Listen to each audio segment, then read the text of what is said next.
आज सुनेंगे कहानी बेटी का जन्म। बस 7 दिन पहले तक जिस बहू के पैरों को जमीन पर नहीं पड़ने दिया जा रहा था, आज उसी बहू से 1 हफ्ते के नवजात बच्चे को गोद में लेकर पूरे घर का झाड़ू पोछा करवाया जा रहा था। सास रो रही थी, ननद गुस्से में थी और बहू समझ ही नहीं पा रही थी कि आखिर उसने ऐसा कौन सा गुनाह कर दिया था। मीनाक्षी का 7वां महीना लगते ही घर का पूरा माहौल बदल गया था। उसकी सास कौशल्या देवी सुबह उठते ही मीनाक्षी के कमरे में पहुंच जाती। अरे बहू, उठना मत, मैं तुम्हारे लिए बादाम पिस्ते वाला दूध लेकर आई हूँ। मेरा पोता एकदम सेहतमंद होना चाहिए। ननद रितु, जो पहले कभी भाभी को पानी तक के लिए नहीं पूछती थी, अब हर समय उनके आगे पीछे घूमती रहती। भाभी, ये फल खा लो, डॉक्टर ने कहा है ना कि विटामिन बहुत जरूरी है।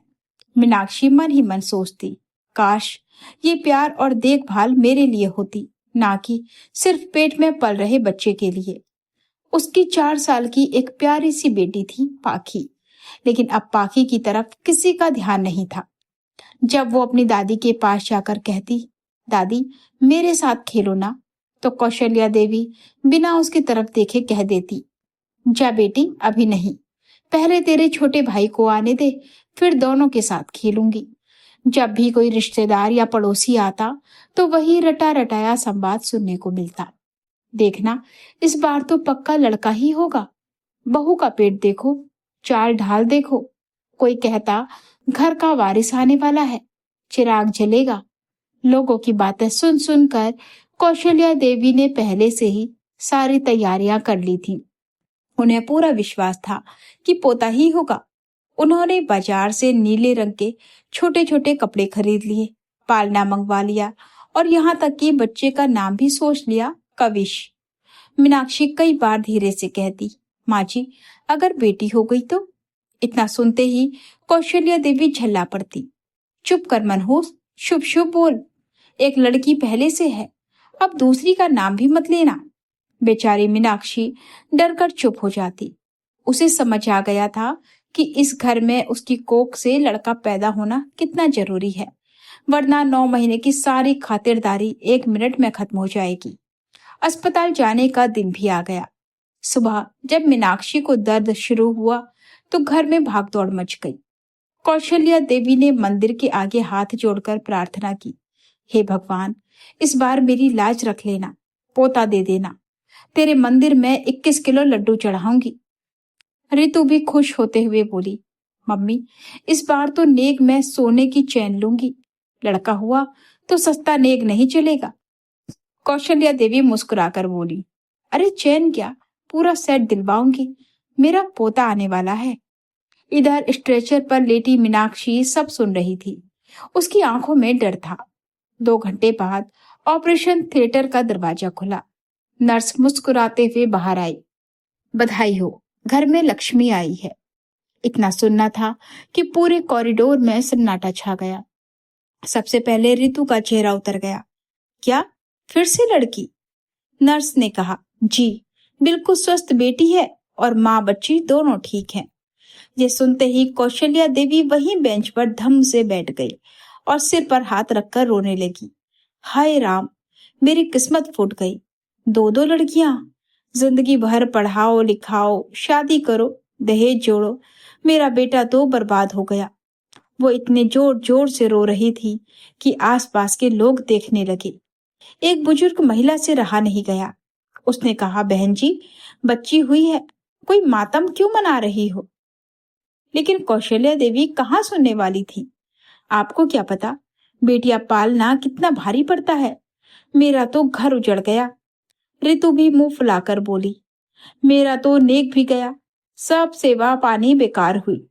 पास ही खड़ा मीनाक्षी का पति विकास माँ और बहन की बातें सुनकर अंदर ही अंदर आहत था। उसने अस्पताल में तमाशा करना ठीक नहीं समझा और सीधे कमरे में गया। मीनाक्षी अपनी बेटी को सीने से लगाए रो रही थी। विकास ने बच्ची को गोद में ले लिया, उसके माथे को चूमा और बोला, मेरी परी आई है, मेरे लिए यही सबसे बड़ी खुशी है। पति की बात सुनकर मीनाक्षी की आंखें भर आई। वो धीरे से बोली, बाहर सब लोग बहुत दुखी हैं ना? विकास ने मुस्कुराते हुए कहा, होने दो दुखी, मुझे मेरी बेटी से मतलब है। घर आने पर मीनाक्षी ने सोचा कि भले ही खुशी ना मनाई जाए, लेकिन नए मेहमान का कम से कम स्वागत तो होगा। पर जैसे ही गाड़ी दरवाजे पर रुकी, कौशल्या देवी अंदर से ही चिल्लाई, दरवाजा खुला है, चुपचाप अंदर आ जाओ। नाटक करके भीड़ इकट्ठा करने की कोई जरूरत नहीं है। मीनाक्षी बच्ची को सीने से लगाए अंदर आई। उसने देखा कि जो पालना हॉल में सजाकर रखा गया था वो गायब था। उसे स्टोर रूम में बांध कर फेंक दिया गया था। अगले ही दिन से सास ननद के तेवर बदल गए।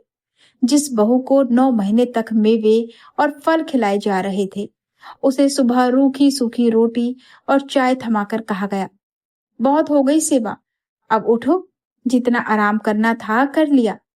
मीनाक्षी हैरान होकर बोली, माँ जी, डॉक्टर ने कम से कम 40 दिन आराम करने को कहा है, अभी टांके भी कच्चे हैं। कौशल्या देवी ने मुंह बिचकाया, डॉक्टर तेरे घर आकर काम करेगा क्या? हमारे जमाने में तो औरतें दूसरे दिन खेतों में उतर जाती थीं। उठकर सारा काम करो। मजबूरन मीनाक्षी को काम करना पड़ा। खाना बनाते समय बच्ची रोई तो उसने कहा, माँ जी, जरा 5 मिनट इसे पकड़ लीजिए, बस 4 रोटियां और हैं। कौशल्या देवी बोली, मुझे आदत नहीं है दिन भर लड़कियां उठाने की। तेरी औलाद है, तू ही संभाल। रितु से कहा तो वो भी तुनक्कर बोली, भाभी, पैदा की है तो पालो भी, हर बात में मम्मी मम्मी मत करो। एक हफ्ता बीतते बीतते अत्याचार बढ़ गया। सास ने साफ कह दिया, कल से पूरे घर का झाड़ू पोछा, बर्तन और कपड़े सब तुम ही करोगी। उस रात मीनाक्षी ने रोते हुए सारी बात विकास को बताई। अगले दिन नाश्ते की मेज पर विकास ने माँ से कहा, माँ, मीनाक्षी की अभी डिलीवरी हुई है, डॉक्टर ने आराम का बोला है, आप उससे इतना काम क्यों करवा रही हैं? कौशल्या देवी भड़क गई, क्यों, तेरी बीवी कोई महारानी है? 2 लड़कियां पैदा करके ऊपर से नखरे दिखा रही है। रितु भी बीच में बोल पड़ी, भैया, भाभी ने आप पर क्या जादू कर दिया है जो आपको माँ भी गलत लगने लगी। विकास ने गुस्से को काबू करते हुए कहा, रितु, तुम बीच में मत बोलो। और माँ, लड़कियां लड़कों से कम नहीं होती।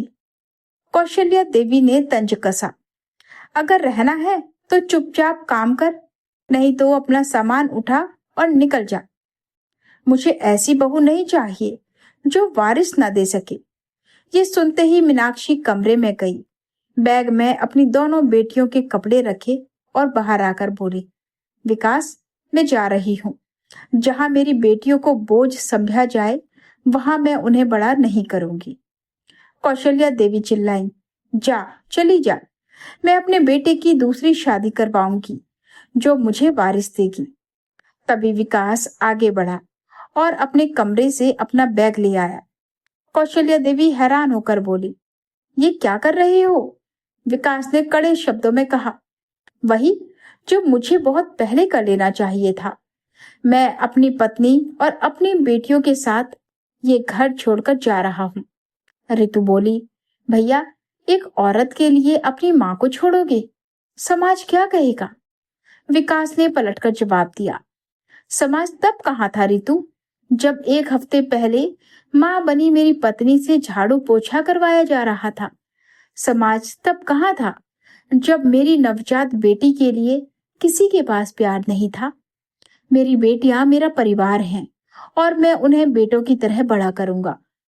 जिस दिन वे अपने दम पर नाम रोशन करेंगी, उस दिन सबको समझ आएगा कि वारिस नाम से नहीं, संस्कारों और काबिलियत से बनते हैं। इतना कहकर विकास ने मीनाक्षी का हाथ थामा, अपनी बेटियों को साथ लिया और उस घर से हमेशा हमेशा के लिए बाहर निकल गया। दोस्तों, बेटा हो या बेटी, दोनों ईश्वर का आशीर्वाद है। वंश केवल बेटे से नहीं, बल्कि बच्चों को दिए गए अच्छे संस्कारों और उनकी काबिलियत से आगे बढ़ता है। बेटियों को बोझ समझना समाज की संकीर्ण मानसिकता को दर्शाता है। क्या विकास का अपनी माँ और बहन का घर छोड़कर अपनी पत्नी और बेटियों के पक्ष में खड़े होने का फैसला सही था? क्या आज के आधुनिक समाज में भी बेटियों को लेकर यह भेदभाव पूरी तरह समाप्त हो पाया है? अपनी राय नीचे कमेंट में जरूर दर्ज करें। कहानी पसंद आई हो तो कृपया इस वीडियो को लाइक करें और हमारे चैनल को सब्सक्राइब करना बिल्कुल ना भूलें। मिलते हैं एक और नई कहानी के साथ। तब तक अपना और अपनों का ख्याल रखें। मस्त रहें, खुश रहें और सुनते रहें एनके हिंदी कहानियाँ। धन्यवाद।